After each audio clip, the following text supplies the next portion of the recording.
Својата страна нашиот уважен гостин, доктор Владимир Василев Борозанов. Нека ви е добар денот. Како ќе одговорите на прашањето дали ако имот силен и покриварливоста на петата може да се преживее? Добар ден на вас и на гледачите. Па мислам дека умот е тој кој што командува за се. Ја те редите пример. И во вашето секојдневие, и во историјата, и во науката, и во уметноста, кај што умот е тој кој што го направи човекот така како што е и така како што се го запамтиле. И го ценеле без обзир на физички или некакви други хендикепи. Така да сепак е се во умот. Сепак е се во Или умот. барем, ајде, да биде малку по... во најголема смисла на зборот. Во најголема, најсустинска. А што е поранливо, срцето или умот? Што е најпрвин ранливо? Пред се? Најранливите е сепак умот. Сепак умот е најранлив. Она што е дарба човечка, суштинска, таа и не ранува понекогаш. Умот, нели? На разлика од сите други битија, живи. Умот е најранлив затоа што се што се случува со човекот. И физички, и психички, и на не знам кој план, е сепак оди преку умот. Срцето е само една персонификација. Символ. И символ на нешто друго, меѓутоа сепак е се во умот. Како специјалист по кардиологија, како уважен доктор, за вас, срцето на што е символ? Освен што е конкретен дел од еден човечки биолошки механизам, зашто е символ, исто така? Па, бидејќи ме прашувате како професионалец пред се, срцето е орган како секој друг. Централен орган, витален орган. Јас имам за него една дефиниција. Е најсовршената проста пумпа што постои на земјата. Меѓутоа, во и човечкото памтење, срцето е и центар на душата, и на сентиментот, на чувствата, па на памтењето, па на злобата, па и на доброто. И на многу други работи. На што се не? На нештата од темната и од ова другата светлата страна? Од сите страни? Како вела, срдисани? Срдисано срцето. Посебно на денешниот човек, нели срцето е прилично срдисано? Па ако земете дека многу работи треба да се права со срце, многу работи се чувствува со срце, многу е срдисано. Така, многу. Ако познатиот македонски поет Коста Столеврацин рече, напиша во една своја песна: срце порта највисока, срце куќа најширока. Од каде тогаш, ако срцето е куќа, толку многу бездомници, и какво е срцето на бездомниците? Размислувале ли? Па не сум многу размислувал, ево да се обидам да ви одговорам. Ако мислите на овие фактичките социјалните бездомници, луѓето со добро срце многу може да направат. Уште повеќе, ако мислите на категоријата на луѓе кои се чувствуваат како бездомници, добро срце може да им биде добар дом. Вашето срце? Како доме? Па, кога бев помлад беше многу пошироко. Сега, како старам, се стеснува малку? не се стеснува, повеќе нема место. Толку многу луѓе спијат во вашето срце или како? Толку кревети во едно срце? Малку и спијат, а малку и рестрикција на бројот. Неопходна е рестрикцијата, селекцијата на луѓе. Шопенхауер вика, познатиот филозоф, дека најдобро е човек пред се да биде сам, оти тука вели двојно добива тој што е сам. Значи, мисловниот човек потребно да биде сам, вели. Сам е со себе и не е со другите. Јас не сум Шопенхауер, нити имам намера да кажам нешто многу паметно. Меѓутоа, човекот во одеден дел од своето битисување и во одеден дел од своите активности дневни е дури неопходно да е сам. Прво, за да може се соочи со себе, да се провери, да се усмери, да се научи или да научи. Меѓутоа на друга крајност, само сам, не вреди ни за себе, ни за никого од околината. Вук, самотњак, сепак не е целта на едно општествено битие. Дали општеството се повеќе во денешно време од луѓето прават степски волци, од типот на она што го напиша Херман Хесе? Токму волкот на степите, осамен, изолиран и покрај својата волја, можеби да биде дружелюбив, да биде Има и во тоа со силно вистина, срце за дружба. Има и во тоа вистина, ама мислам дека и не е добро ни одбрано животното. Волкот сепак не е дружелюбив Не. животинче, нели? Аха. Сепак е он предводник на еден Предпочита. чопор, али предпочита сепак да е еден водач. Така да не знам колку е таа дефиниција би држела за луѓето. Едноставно, немам дефиниција за тоа собствено. За собственото ваше, нели, индивидуално битие, тешко е да се дефинираме самите себе, нели, непотребно. Добро, да ве прашам, еве. Човекот бива уморен од животот, нели? Има право да биде уморен од оваа цивилизација, од овие трчања, кој знае каде, кој знае кон какви цели. А сите мислиме дека патуваме кон некои многу важни цели и потоа кога се вртиме и кога гледаме што е пред нас, понекогаш нели се разочаруваме или велиме уште малку ни преостана или и така натаму и така натаму. Меѓутоа, ако едно срце човечко чука, како што ви рековте во еден муабет, милиарда пати отприлика во годината, ако тоа се умори, тогаш одиме во вечноста, право. Ние луѓето. Се уморуваат ли многу срца на многу луѓе? Дали често се уморуваат? И кога ги гледате тие мигови, како реагирате вие како професионали? Па прво, затоа постои она спортивната страна, одморот. Меѓутоа, како што прегаска, пошто прашувате професионалниот дел од ова што го прашавте, како совршена пумпа, срцето е прачно неуморно. Неуморно додека не му дојде крајот од причини овакви или онакви.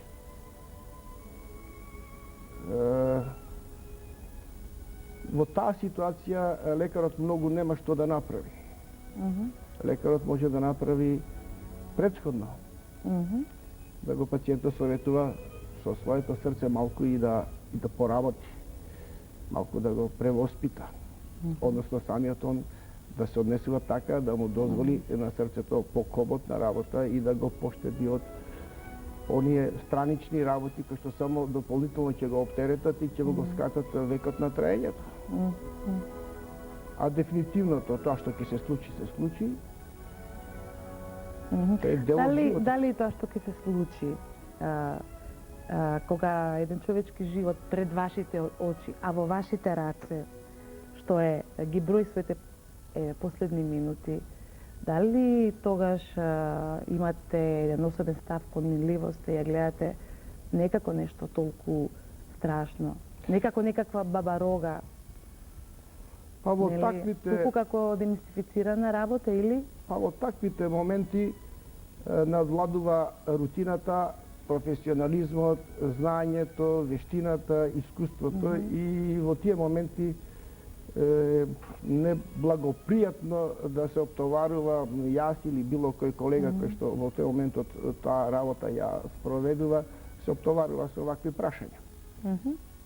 Ние сме должни, воспитани, тренирани, научени да дадеме се од себе да таа неповолна ситуација ја пресвртиме со позитивен исход и на пациентот му пружиме уште еден добар период на живење. А може ли суштината на еден човечки живот друг да е рутина? Има ли цена животот? Рековте еднаш дека се има своја цена. Човечкиот живот има ли своја цена? Ако сакате вака како пазарна цена нема, ама како една цена во поширок смисол сигурно дека има. Меѓутоа, тоа не е работа на лекарот да проценува дали има цена или нема цена. На лекарот е да го животот сочува, здравјето да го сочува и колку што е можно да го продолжи. Меѓутоа, можностите се лимитирани.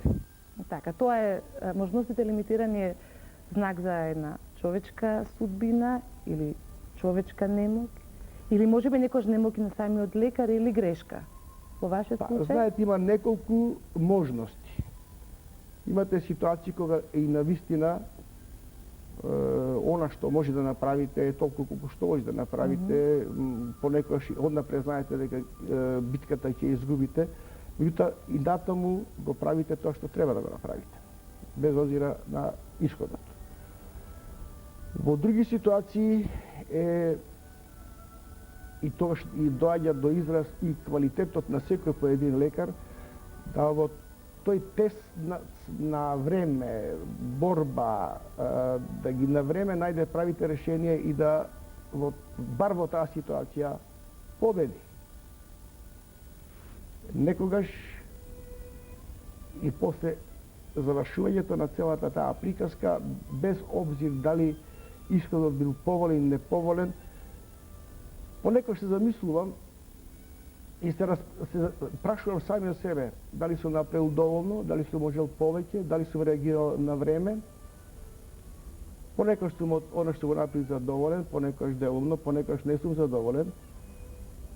Од друга страна, па кога ќе се размислам во тие ситуации и секогаш и се не зависи од мене, зависи малку и од ситуацијата, па не знам дали е судбина, од ситуацијата кога тие сите поединачни елементи кои се во тие брзи моменти неопходни, дали во право време на прав начин се вклопиле и колку тука јас сум можел да допринесам или не во вклопувањето. Во тоа вклопување, вашата роља е една од позначајните роли, нели? Во такви мигови, ургентни, би рекле. Дали кога еден живот, ето, успевате да не ви се лизне од под прстите, се чувствувате, можеби како човек почестен, метафорично седнат до Бога? Сигурно. Кога во една таква критична ситуација направите пресврт и направите нешто добро и успешно, секако тоа е задоволство. Впрочем, и целиот мој живот, целата моја кариера е градена во овој дел од медицината и секој успех кај поединечен пациент и мене ми е задоволство. Тоа не е спорно. Меѓутоа, секогаш се чувам од чувствата да себе си се замислам дека сум тој што претходно да кажете Богот кој што одлучува. Да, реков, да, седнат тука некаде близу, може би. Добро, тука. Верувате ли во Бога, ако веќе, да бидеме појасни, да бидете појасни? Ние кога разговаравме претходно, малку таа тема ја начнавме. Јас имам свој пристап кон религијата и посебно кон христијанството. Потекнам од граѓанско семејство во кој што се негувале сите убави традиции на нашиот народ, на нашата вера, на нашата црква и тие основни работи сме ги применувале во нашето семејство и можам да ви кажам за разлика од многу души ги чуете и во времења кога наводно верата била потисната, ние не сме имали какви проблеми. Едноставно, сите оние традиции на верското однесување во семејството се почитувале, меѓутоа никош не се заоѓало. Во некој неверски мистицизам, и идолопоклонство и такви работи. Така да, мојот став визави религијата е само почит, она што направила за секој поединец, за народот, за нашиот народ, за нашата црква. И тука имам апсолутно големо и разбирање. И дел се од тој верник во смисол на честа посета на храмовите. Не мисле во таа смисла, секако. Има луѓе што се поклонуваат пред иконите фреските, па потоа пукаат во луѓето. Да ја раскажа ли сега? Да. Околу тоа што значи само да имаш верски однос ваков и онаков. Еве кога бев млад лекар, еве случка со млад пациент на кого му помогнав многу и приказката да ја скратиме, после тоа наш народ дал пари, не дал пари, помогнал, не помогнал, ја изнервирам, се враќам дома дедо ми стар битолски заметчија, како да ви кажам, еснав, му раскажувам приказката и вика, внучка, вика, што се нервираш? Вие, вика, младите, сега сте сите ове комунисти, нели, тоа беше синоним за атеизмот. Не одите в црква, меѓутоа ова што си го направил, за еден човек кој што си му го спасил животот, во ситуација во кој што нема кој друг да му помогне, ни мајка, ни татко и сите тие работи, тој вика го си направил црква. Крадење црква. И до крај на животот да не стапнеш во црква и да не запалиш ни свеќа, и својата црква си ја направил така да бидеш спокоен. Во таа смисла и верувате и треба да бидете спокојни и го правите она што треба како една особена и света мисија, би рекла. Значи верувате сепак во некакво свето тројство наспроти сите двојства човечки. Значи ако во срцето живее тоа свето тројство, во мене некако на еден Отец и Син и Дух, ама и свето тројство е како верба, надеж и љубов, без кој едно срце човечко не може. Нели, ако еден од овие елементи отсуствува, дали вербата, надежта или љубовта, да еве за вашето срце ако говориме, кои елементи го ткаат? Дали ова тројство го ткае? Верба, надеж и љубов, и во што верба, надеж и љубов? Пак ме враќате на нешто што јас не сум многу, како да ви кажем, одомаќен. Меѓутоа, ако веќе ме прашувате, вашата интуиција, чувство, интуицијата мојата е повеќе во духот. Усмерена кон духот. Во духот како едно универзално сознание. Препознавање, залагање. Така да, пак да се вратиме, срцето е само нешто што се светлува во поезијата, во уметноста, во музиката, во медицината малку е поинаку.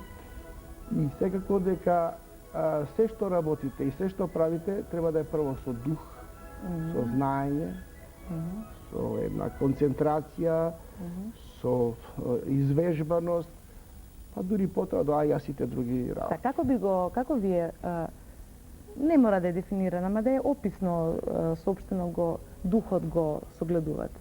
Што значи за вас дух човечки или дух сеопшт, космички, содржателен? Како го гледате? Како го живеете и собствениот дух? Соопштливо ли е тоа за вас? Па да ви кажам право, не е соопштливо. Се собираме? Вие тоа не можете да го објасните ни со збор, ни со, не знам, напиша збор, со нацртана слика. Вие духот собствен го соопштувате со своето однесување, со целото свое битие и со она што работите, како го работите, со комуникациите, како ги имате, со кого ги имате. И немојте секој да мислите дека духот е само со сите позитивности. Духот има и своје негативности. Си признаеме. Така и тоа. Колку сме моќни, ами и немоќни, колку сме склони кон конструктивност, ами кон деструктивност. Вие, за вас, велат, а и вие имате кажано за вас, дека постои во вас, пак е се изразено метафорично, да не се сватиме буквално зверот на самоконтролата. Што значи тој звер на самоконтролата? Што се ако го цепнеме тој звер на една самоконтрола ваша, што наоѓаме зад него? Духом, така ли беше дека тоа? Да, како? Така ли? Блажени нишчим духом, така ли беше нешто? Па тоа е тоа. Тој што нема самоконтрола, што нема собствена проценка, не е квалитетен човек. Така, зашто? А затоа што чим губите контрола, најчесто се доведувате во конфликт со околината и со себе си. А со искреноста? А од друга страна, кога ќе земете само контролата, е искреност према самиот себе. Или заштита? Па, во втора инстанца, да. Али во прва е само ова што ви го кажав, ова е прегеска и тоа е многу тешко. Да се соочите сам со себе, да се преоцените и да си ги удрите границите. Границите на што? Значи, зад самоконтролата што се крие во вас? Се крие да си ја формирате личноста така како што треба, а да значи, не што контролирате, би ве прашал? Што? Се. Особено од што? Од чувства, од настап, од комуникации. А инаку кога не би контролирале, каков би биле? Каков сте кога не се контролирате? Може ли да го соопштите тоа, вака, за јавноста? Јас многу ретко губам контрола, ама кога ќе изгледам сум непријатен во секој случај. Да? Што најмногу? Глупоста, лудоста? Што ме нервира најмногу? Да, што најмногу може од контрола да ве... Најмногу од Испрли. секе луѓето што така ме предизвикува, тие што ме знаат подобри да си ги покажам одма боцките, е тоа глупоста, честноста и особено демагогијата. Честноста ве избезумува? Нечестноста. Нечестноста, јас разбрав честност, реков, Боже, како е можно, добро. Лапсус беше, лапсус. добро. Фројд вели лапсусите се вистина. А сега Фројд веќе како А вие имавте, нели, исто во психијатријата имате искуство, нели, како Па имав еден период. Значи, во однос на лапсусите, рековте честност, а веламе Фројдов лапсус. Па добро, ајде да го смртиме прашањето и обрата. И овде честноста. Ајде да прашам сега вака. Дали се, кога ќе искажувате во комуникација со некој човек, постојано да стапувате честно и отворено. Како ќе ве приме околината ако и тука не направите некоја граница? Тоа ќе видите зверот на средината, не? Така да лапсусот сепак е продуктивен. Добро, значи поопасен од зверот на самоконтролата е зверот на малограѓанското, како една што рековте, малограѓанштината дека многу ве може да ве допри од неа, се клоните, се изолирате. Па, да ви кажам, кога бев помлад, се клонев, се изолирав. А сега баш ме брига. Баш ви е гајле? Па, знаете што, тој е еден феномен во нашето општество од кој не може да избегате. Имате две можности. Или да се вплеткате во тие сите работи од кога нема излегување, или едноставно да, знаејќи си и своите можности, граници, ова што прегреска зборувавме, да едноставно не обраќате внимание на такви појави и тоа и се покажа многу ефикасно. Да, се покажа. Ке можам ли да соопштам дека можеби заради тоа се одбравте еден живот на еве почитувани господинот Владимир Василе Боразанов Ерген. И тоа добро држечки. Да не бараме кандидатки. Не го кажав тоа, ете како можеби на се изненадување, бидејќи човек од еден ваков ваш ранг и профил, нели обично значи дека предизвикува, може да значи дека предизвикува интерес. Дали сепак си ја одбравте слободата на дар, ви зависите други нешта што рековте на малограѓанштината, на ти реков ми рече, на сите тие на малото, скопското мало, можни озборувања и така натаму? Не. Не? Не. Видите, секој човек има помалку екзибиционизам. Јас не сум толку екзибиционизам за вакви емисии и за вакви прашања. Меѓутоа, пошто прашувате, ќе ви да кажам. То нема врска со ништо друго. Има врска со мојата амбиција да направам тоа што треба да направам и направив. Станав тоа што станав и во целата таа композиција на кариера која се градеше, во услови како се градеше, толку многу имав обврски на службен, па и на општествен план, да едноставно не се поклопија во прав момент правите интереси и така тоа остана, а впрочем се погледа дека си му право, сега бракот е демоде. Така? Добро, значи сите што не се во брак може од ова да црпат една прилична поддршка, нели? Дека бракот е демоде, дека дека самотијата е... Тоа е само работа на избор и тоа нема врска со самотијата. Вие можете да видите 30 години во брак, па пак да видите само. Уште сте вие со краток стаж. Добро. Вашиот вака, може ли еден професионален човек кој љубите? Предпоставувам бидејќи избравте оваа професија, со специјалист по кардиологија, како едно познато име, респектирано име. Меѓутоа, дали еден човеколюбец, професионален, може да биде приватно мизантроп. Условно кажано, човек комарзец и зошто? Дали има такви случаи? Вие како се доживувате во однос на ова прашање? Се е тоа хипотеза. Еве, конкретно до вас Се прашањето. зависи од човекот. Ме разбирате? Како си изградил? Кој го изградил? Во какви услови одрастал? Од кое семејство, во кое семена атмосфера, пардон, се извинувам, од каква семена атмосфера, во какви обштествени услови се развил, како ја градил кариерата, самостојно со помош на друг, како, што? Конкретно вие? Има. Конкретно Јас вие? можам да ви кажам нешто само, дека сум многу задоволен од она што сум направил и во животот. И од ништо не можам да се посрамотам или да се замислам. Или да се покајам зашто сум нешто во тој аспект во моето живење направил вака или онака. Тоа не значи дека тоа е совршено. Видите, кога ќе направите сумирањето, правите еден баланс на едно долгогодишно живење и работење, можам да кажам дека сум задоволен без лажна скромност и без никаква мизантропија. Хипократ или Хипокрит? Нели медицинарите, луѓето од медицината постојат 10 Хипократови заклетви во однос на честност, етика, професионална, ама нели пред се и човечка, и постоја другата на Хипокрит или она што е символ на лицемерието. Како понекогаш и во азбуката може да се сгреши Хипокрит, Хипократ, ама и во суштината. Фройдовски во лапсус, односот. така Не, ова е прашање Хипократ или или лапсус некој да направи фройдовски, да каже или да сака да действува хипократовски, а да действува хипокритовски. Колку тоа е присутно? Каде вие се доживувате во Видете да однос ви на кажам, тоа? како и во секоја и професија. Како и во секоја и професија. Имате различити ситуации, различити луѓе, различити и позиции. Така да, како што е во општеството, така и во нашата професија се присутни едното и другото.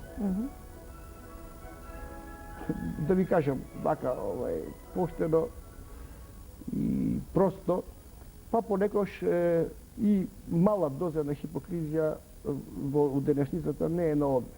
Нели? Не е на одмет. Ќе се поштедите од некои други работи. Ама вие многу се штедите изгледа во вашиот. Па решив денеска се поштеда малку. Не, денеска мислам дека токму се откривате, нели? Секој она што е, нели? И она што го кажува, дури она, нели, претпоставам што не сака да го каже, за тоа нешто се открива, што се кажува само по себе.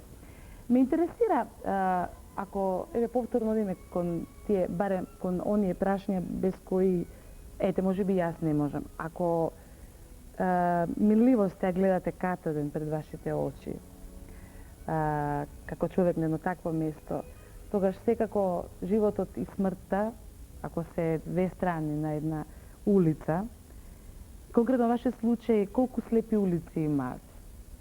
Ако вашата линија од едната до другата страна на живење, по какви се слепи улици имате минато? По какви се грешки, човечки, професионални сте? Еви пред се човечки. Сте се прашали или сте ги виделе ли вашите огледала внатрешни за да ги прашате? Па, и прегаска нешто одговорив на тоа. Кој ќе го резимирам и моето искуство, не само лично, него и воопште од живењето, животот се состои од, не знам дали е добар израз слепи улички, него повеќе од вијугање, како сте ми го рекле вие подобро од мене. Криви улици, Криви улици, кривини или... криви улици, понекогаш застранување лево или десно. Безизлед никогаш малку. немало во вашиот живот? Па безизлед да ви кажам нема. Немало. И безизлед во суштина и нема. Безизлед е само во главите на ове луѓето. Решение секој се наоѓа сем за еден конечен елемент. За се друго решение може да се најде, а друго е прашањето колку е тоа решение. Да, со смртта само за тоа никој не... Со неа никој не подпишал договор, нели? Само таа Па не знам, јас мене ме луѓето знаат дека едно во животот се знае, тоа сигурно дека ќе умрете и тоа друго нема. А потоа? Мислите што потоа? Или вие како научник, како човек на прецизност и рационални, не верувате? Потоа црвите или имате нешто против одбрана на црвите за потоа? Па, смртта е конечно нешто. И од тоа бегање нема. Човекот веројатно во својата историја долговековна, милениумска, си стварал некакви сознанија други кои така ќе му олеснат сознанието дека мора да умре, па имаме и нешто друго. Меѓутоа, биолошки ако гледате, научно ако гледате, па ако мислите дека и тоа овде е безсмртно, сега телото почине, човекот почине, телото оди во земја, се распаѓа на атоми, атомите влегуваат во, не знам, растенија, растенијата дека е некои други животни, и пак некој атом, некој дел, некакво кружење, после еден атом од моето тело ќе остане во некој друго тело, нели? Нели? Кој знае? Кој знае? Само прашалници поставуваме ние луѓето и некакви навестувања на одговори. Ајде еве, ако ова време повеќе располага со имам или немам, а отколку со сум или не сум, како свест, велам, како време на свест, како време во кое кон свеста се патува тешко и долго, за разлика од се други материјалности и појавности. Шекспир вели дека и дебелиот крал и слабиот сиромав ќе го јадат исто црвите. Се исто јавање на трпезата на сиромаштина. Така ли нешто беше? Дека и дебелите кралеви, цареви и овие послабите сиромаси ќе истите црви. Меѓутоа, додека сме тука, додека сте вие тука, како се мислите, што смисла си создавате во вашиот живот пред се? Што ви е најважно? Пред црвите. Ништо не ми е најважно. Ништо. Најважно, ако мислите како една определбата, тоа најважна... Што го смислува пред се? Па, знаете што... Живот комплетно. Например, како да ви објаснам, сум ја одработал својата работа, сум го дал својот допринос и на некои поединци, и на државата, и на нацијата, и на општеството во целина.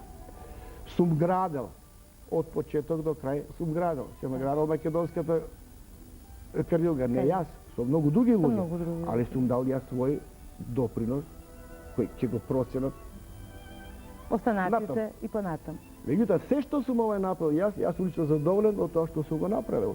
И тоа ми е основната цел. У крај дали е суштината на моето живење, она што сработам и што ќе го направам. Да, и што ќе остане. И што ќе остане, ако може. Ете, времето помина и можеби додека разговаравме, можевте да спасите уште еден, макар човечки живот, можеби успеавте да смирите уште едно или неколку срца, гледајќи ве или гледајќи, да се надеваме. Како и да е, јас ви благодарам за присуството во другата страна, уважен докторе господине Владимир Василев Воразанов. Еве и тука е некаде крајот почитувани. Со вас овој пат беше вашата водителка Ирена Павлова Деодорико. И што да ви речам, моето срце си го познавам од прилика и наистина неуморно чука до една наша наредна средба во едно друго и поинако издание на Од другата страна. Нека ви се спокојни неговите срцета.